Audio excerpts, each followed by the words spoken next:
Hello जी नाजरीन अज फिर तुहाडी खिदमत हाज़र खिदमत होए हैं। अज मियाँ मज़हर हुसैन वटू साहब ने जेड़े ये मोटरसाइकिल ते मोबाइल जेड़ा वो मार्केट चो इकट्ठा करके फिर ले आए जे ते हुण मोटरसाइकिल खड़ा करके लाहन दे चक्करां च ने ते मैनू इन्हां ने हुक्म जारी किया कि जी मंजा जेड़ा बाहर खुली हवा च लियाओ ते फिर गलबात हुंदी है।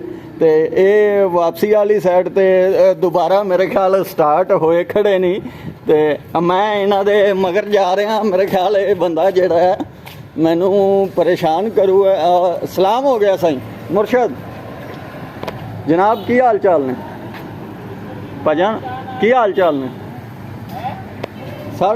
मज़हर वटू साहब मैं तुहाडे नाल मुखातब हाँ।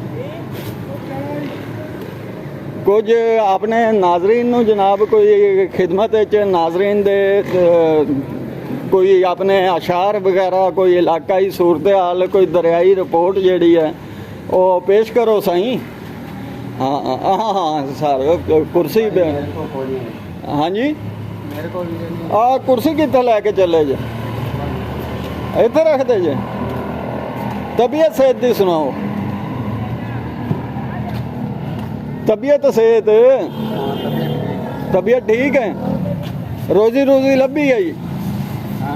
वोट किनू देना ही? वोट अमानत है, जो मर्जी लै लो।